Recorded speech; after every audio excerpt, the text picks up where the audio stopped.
Hey, Thomas DeLauer here, and I'm going to give you 3 of the best times to be taking your apple cider vinegar. Apple cider vinegar is good all the time, but it's especially good when you're traveling. It's especially good after a cheat meal, and it's really darn good after a fast. And I'm going to tell you how to implement it properly, step by step, without a bunch of super complex science. So let's go ahead and let's dive in. But first, please do hit that red subscribe button and then hit that little bell icon so you never ever miss our daily, yes, daily videos on this channel. All right, so number 1. When you're traveling, well, how is this working? Is it pseudoscience? Is it real? No, there's real science. See, here's the thing. There is a lot of, hearsay out there surrounding apple cider vinegar and how it just changes your gut bacteria. Even some brands of apple cider vinegar will say that it's going to change your gut bacteria. I think that's a little bit of a stretch. What it does is it supports your current gut bacteria in a positive way, and it does this via this pathway. Apple cider vinegar already has something called pepsin in it. Okay, pepsin is a prebiotic fiber that would feed your intestinal bacteria, right? Well, it also has acetic acid in it, vinegar, which is going to change the pH of your gut. When you change the pH of your gut the way that acetic acid does, you actually make pepsin more available in the body. And what that means is that now, because of the apple cider vinegar, the pepsin that A comes from the apple cider vinegar or B comes from other foods that you eat, suddenly becomes easier to digest by that bacteria. So the point is, you're feeding your gut, which therefore could allow that good bacteria to grow a little bit better. But here's what's even better than that. Okay, the good bacteria will grow, but what happens is it breaks down the pepsin into something known as butyric acid. And this butyric acid is a short chain fatty acid, which is direct fuel for the gut.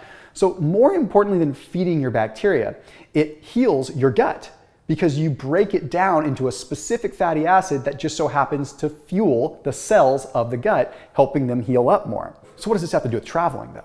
Well, the big thing is when you're stressed out, you trigger inflammation. I don't know one person that doesn't get a little bit stressed out when they're traveling. So you have an end result of some inflammation, which can be very much so rooted in your gut. If you can consume apple cider vinegar, you could potentially mitigate this by actually healing it with the short chain fatty acids and allowing it to heal up. But more so than that, if we start looking at some of the evidence of circadian rhythm and how bacteria changes when we travel, that's where things get interesting. I'll keep this very brief, but there was a study that found that subjects that traveled from the US to Israel had a big shift in their gut bacteria. When their gut bacteria shifted, it shifted in a negative way. Why this happened? Who knows? Could have been stress, could have been airplane food, could have been a number of things. The point is, if you have apple cider vinegar before you fly, you give your bacteria the fuel and the food that it needs to proliferate so it doesn't die off. So that way you don't have this shift. You don't want the bad bacteria like Firmicutes to overrun your gut because those bacteria are associated with weight gain. That's why people sometimes have trouble when they travel a lot. So anyway, apple cider vinegar directly before your flight, or right before you go through TSA so they don't take it, and apple cider vinegar right at the end of your flight when you land somewhere and you pick up a $2 bottle of apple cider vinegar that, don't lie, you can get just about anywhere. All right, next up is cheat meal or carbohydrate mitigation, right? If you just went to town on carbs or you went to town on a cheat meal, you don't want to have your blood sugar skyrocket. And one of the biggest claims to fame with apple cider vinegar is the fact that acetic acid drives down blood sugar. So you can control the impact, have less negative response, and potentially even have less potential weight gain. Okay, so when we look at the digestive system, we have glucose transporters. And these glucose transporters take sugar, carbohydrates, from the gut into the bloodstream. It turns out acetic acid in apple cider vinegar turns down the number of shuttles that you have. It gets rid of some of those glucose transporters. So simply put, you have less glucose getting into the bloodstream and more just staying in the gut and passing it on through you. Okay. Additionally, it also gets rid of some of the disaccharides, some of the enzymes that actually break down sugars into smaller particles. So not only does it limit them getting into the bloodstream, it also limits them getting into their prepackaged form. So this is exactly what we're after. In fact, the European Journal of Clinical Nutrition published a study that found a 34% decrease in overall glucose levels in subjects that had apple cider vinegar after consuming 50 grams of carbohydrates worth of white bread. Now, this study was a little bit more pronounced than that, but the point is if they had apple cider vinegar, their blood sugar was 34% lower. Then another study published in Diabetes Care found that a couple tablespoons of apple cider vinegar right before bed led to a 6% reduction in fasting glucose the next morning. It actually drove down their glucose levels the next day because their body was able to A, metabolize it better and probably process it and excrete it better. This is pretty darn cool stuff. FYI, I do have apple cider vinegar in my Thrive boxes.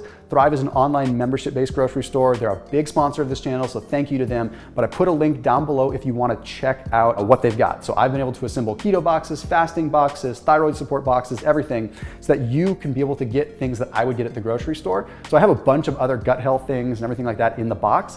But most importantly, for the sake of this video, I do have a really good deal on apple cider vinegar that's in those boxes. So anyhow, point is, check them out after this video. They are absolutely changing the game, and they've changed how I stock my pantry, and that is the gospel truth. So please do check them out down below after this video.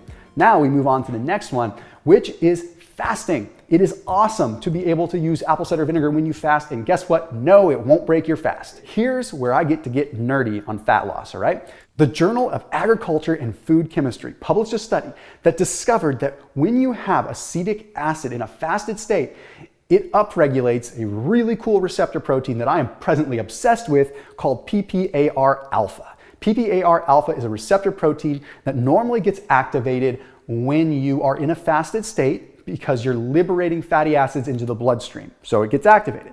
Well, turns out apple cider vinegar makes it so that you have more of that. Now, why is this so cool? Because PPAR alpha does a lot of different things. So it's involved in the whole genetic process, and it allows our body to create or release more uncoupling proteins, which turns white fat into brown fat, which means our body turns into a fat incinerator. It burns more heat, it burns more calories, but it also does other things. It helps our body stimulate more ketones. So if you're someone doing a low carb diet, it's going to help your liver create more ketones. And that's just the tip of the iceberg. This thing is amazing. It also has huge anti-aging properties. So you combine fasting, which is already anti-aging, along with this upregulation of PPAR alpha from apple cider vinegar. Holy cow, you just made fasting that much more powerful. But it doesn't really stop there. It actually gets even cooler. Acetic acid, which is again a primary component of apple cider vinegar, upregulates AMPK. AMPK is an energy sensor in your body. If you upregulate it, it tells the body to start tapping into stored body fat tissues and to activate cellular recycling processes like autophagy.